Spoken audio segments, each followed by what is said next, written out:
हमर channel Mithila music ललमनिया बाजार के सब्सक्राइब करू और घंटी के सेहो दबाओ। धन्यवाद।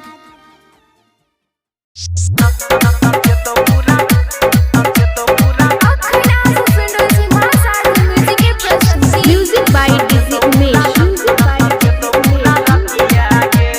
शुकीपुर बाजार।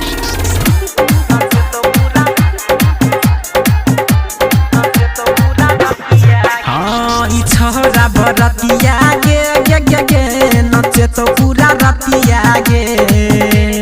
छोरा बरतिया गे, छोरा बरतिया गे गे गे गे नचे तो पूरा रतिया गे।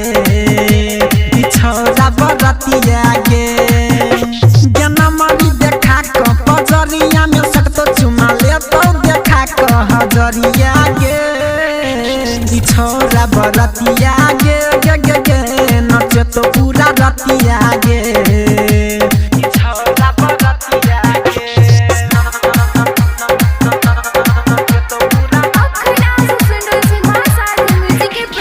म्यूजिक बाय डीजे उमेश,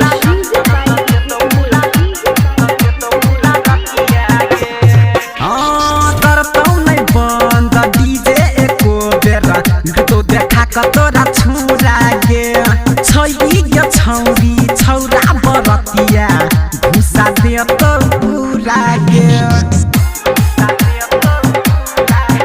एक करतो नहीं बंद डीजे एको बेर तो देखा क तोरा छुरा गे। छई गे छौरी छौरा बरतिया घुसा दे तो पूरा गे।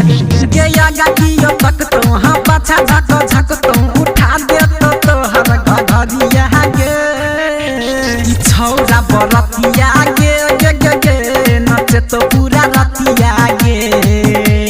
छौरा बरतिया गे।